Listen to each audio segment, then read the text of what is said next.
welcome back to a day in the life. If you're new, make sure that you subscribe. That's the first step.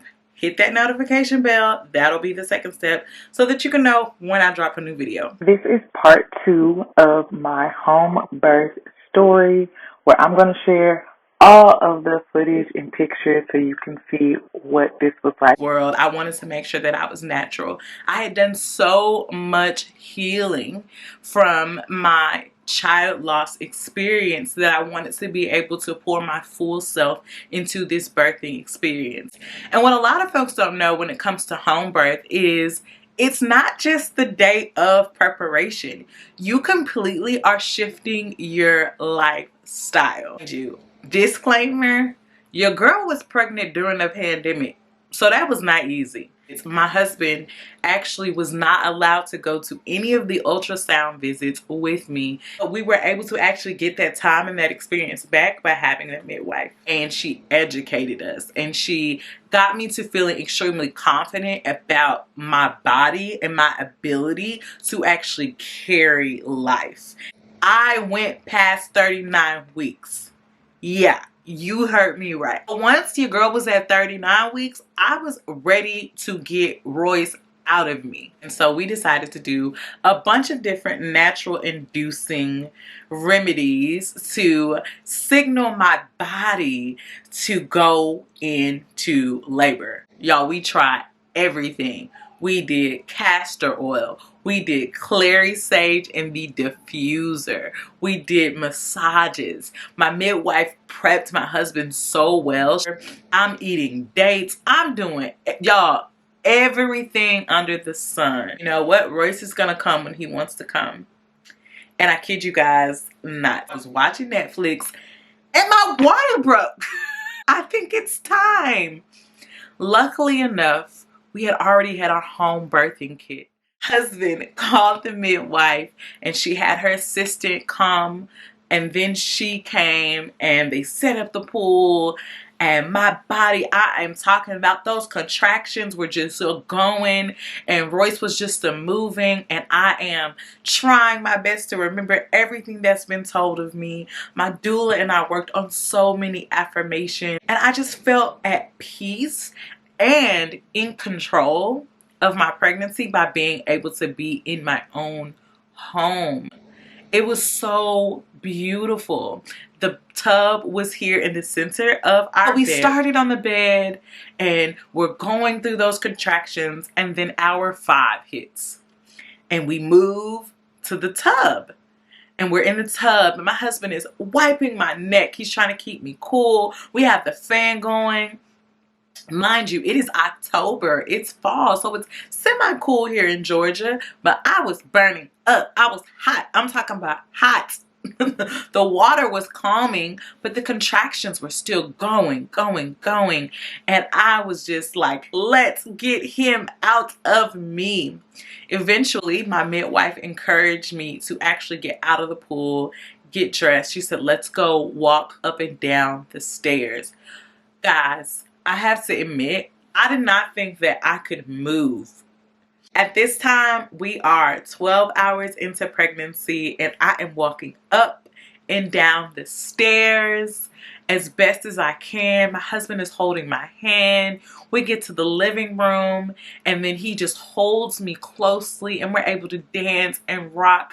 And it's almost as if the pain is just swaying to and fro, but it's such a purposeful pain that it doesn't even feel painful. We could feel the love in tandem as our bodies moved with one another. It was such a beautiful experience. Let's go outside. Just having different options and nature, being able to go outside, being in my home, being in a space where I have comfort and feel authority and agency, that completely changed that pregnancy experience, the birthing experience for me. So we go outside and we're walking and we have the birthing ball, and I'm sitting on the birthing ball and I'm bouncing and I'm crying and yelling, and it's so painful. Everything is hurting. She put like electrode stickers on my back so she could send those shots to progress the pregnancy. And my husband held my hand and we drank body armor And I yelled at the top of my lungs in the neighborhood, and everybody could hear me. So much so that everybody in the neighborhood feels like Royce is their child. And still, nothing. And now we are at hour 16. We go back upstairs. And once we're upstairs, I have to do these squats. Y'all, squatting while pregnant, you can do it. There's so many things that the world tells us that we can't do while we're pregnant, but your body was made for this. Literally, women, your body was made to carry, to have so much strength and courage. I'm pulling the scarf down, I'm squatting, I'm bearing down, and still nothing. By this time, my husband and I are both getting very nervous. I've been in labor for 19 hours at home. We've done everything natural. I've not had any medicine. And I'm terrified because this is a pregnancy after loss. This is my rainbow baby. But one thing that I kept telling myself is God made this promise to me. My midwife told us, she said, hey, we got to transfer you to the hospital. Again, the beautiful thing is that I had a hybrid experience. So I knew who would deliver my child if I had to go to the hospital. I knew what hospital I would go to.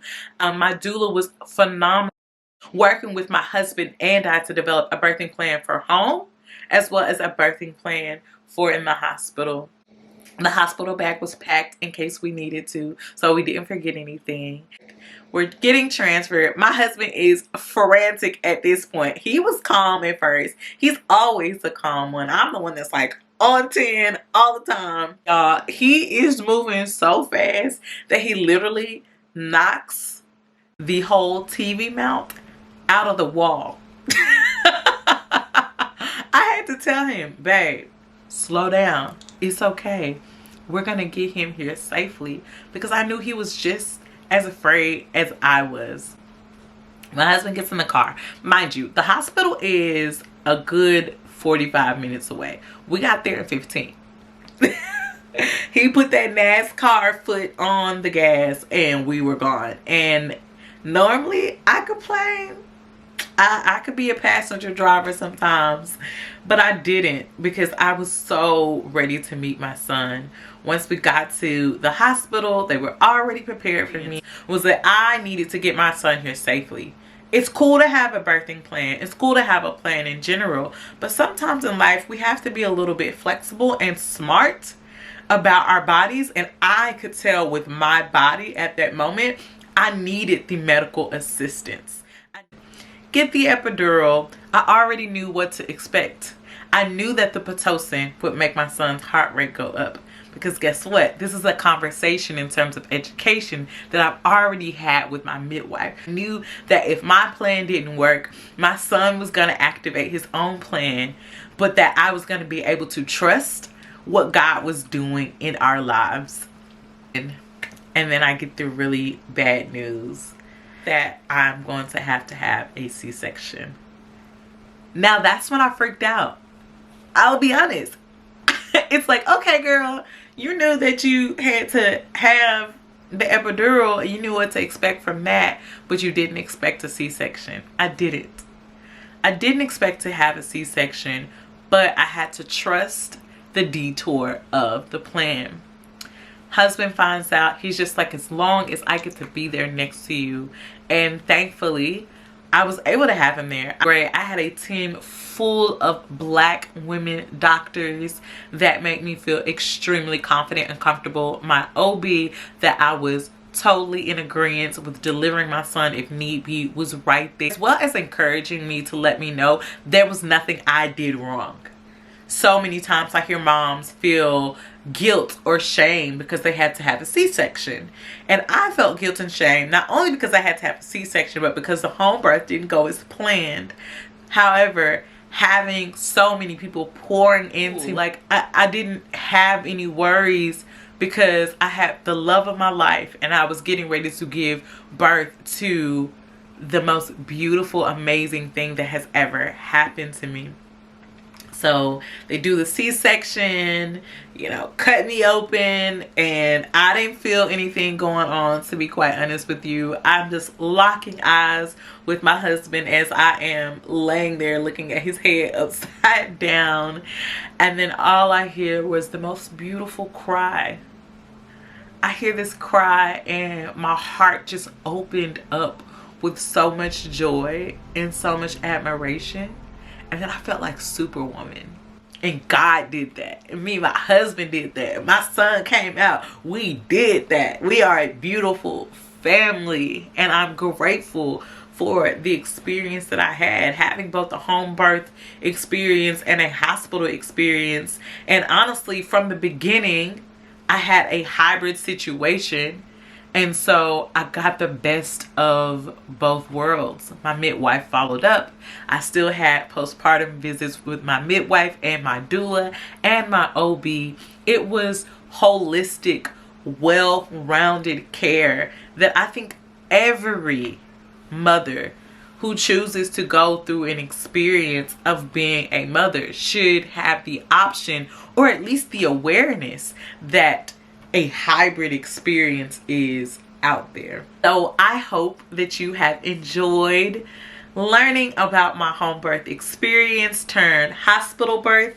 And if you have any questions ever, feel free to go to my Instagram, which is going to be in the description below, and send me a DM, ask me any questions. But until then, I hope that you enjoyed a day in the life. Make sure that you subscribe and hit that notification bell, because I have some exciting friends that are going to be joining me this month, and some really cool news that I can't wait to share with you guys.